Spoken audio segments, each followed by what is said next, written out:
Aray ko, baha. Sana hindi tayo tumirik. Come to Raya. So nice. Another day, another life. Gagala tayo ngayon sa Caleria Lake. Let's go! Have a nice day mga kamoto. So, papunta tayo ngayon sa Caleria Lake. Sa solo ride after ng bagyo, gumala tayo para maglibang-libang. So dito nga sa Nagcarlan ay naabutan natin baha. Talagang binabaha. So sinulong natin kasi napansin ko naman na maraming mga riders na sumusulong pati motor. Kaya ako pa ba, atras pa ba ako XSR Yamaha yan. Tapos ang taas na ng motor ko, ang taas naman ng motor ko. Tapos pinalitan ko kasi ng mga gulong kaya komportable akong isulong sa baha to.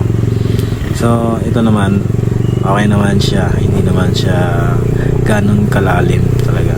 Kayang-kaya naman sulungin ng motor.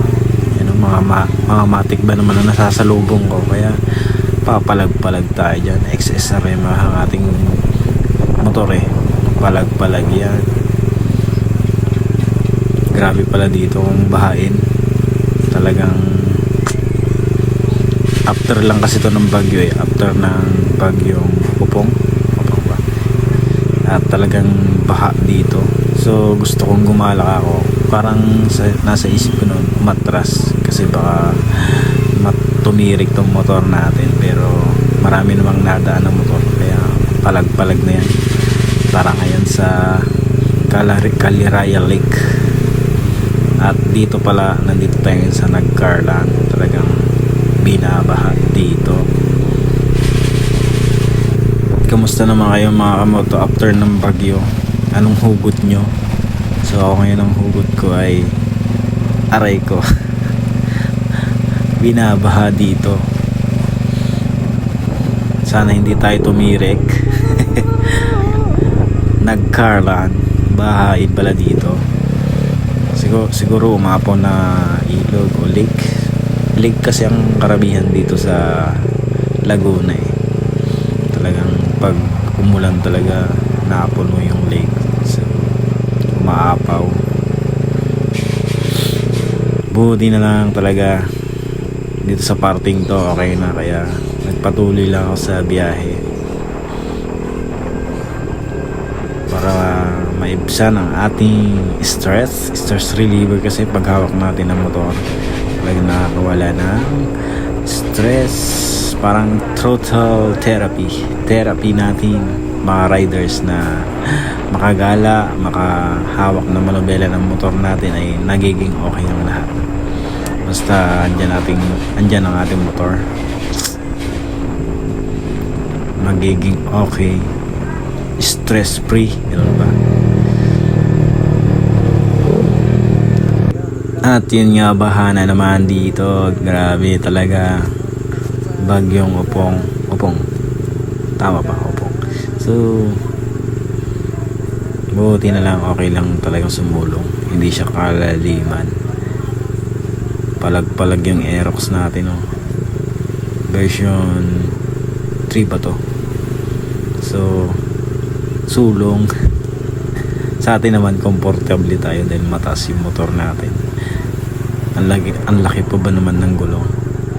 So may mga natatakot, tayo palag-palag lang. Diretso tayo sa Caleria. Grabe, bahang to. Kawawang mabababang sasakyan.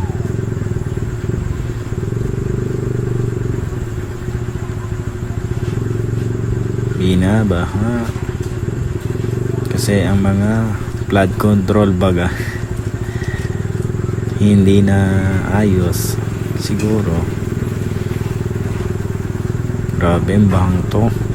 Siguro pag nagpagitna ako talaga dyan sa gilid-gilid parting yan, abay medyo malalim na yan. At dito muna tayo, agaw linya muna tayo. Safety first na lang mga kamoto. Pag hindi kaya ay huwag pilitin. So finally, ilang minuto lang ay andito na tayo sa Caleria na ating pupuntahan. dito. Mag-i-enjoy tayo dyan. Caliraya Lake, let's go. So parang probinsya talaga dito. Ang daming puno talaga. Looking forests like that. Sarap mag-ride sa mga ganito. Hindi yung puro traffic at ano. Ang sarap lumanghap ng hangin. Simoy ng hangin dito. Hindi usok ang yung wala lang hangin. Kundi fresh.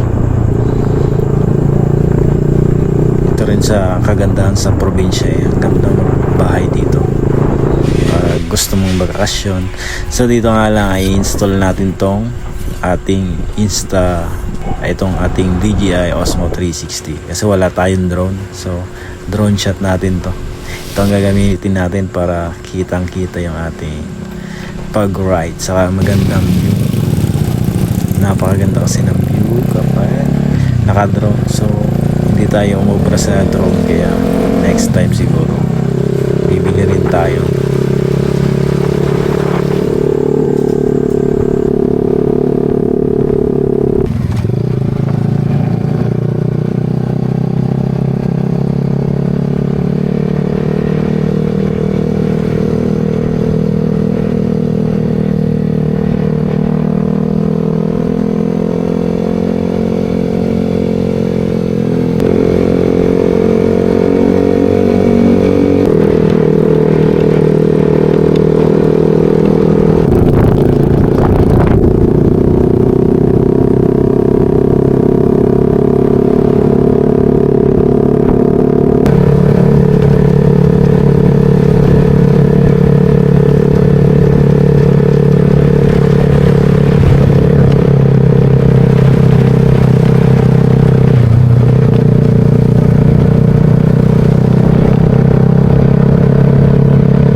Ladies and gentlemen, welcome to Caliraya.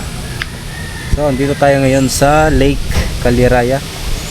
Ito na siya. Papakita ko sa inyo. Ladies and gentlemen, welcome to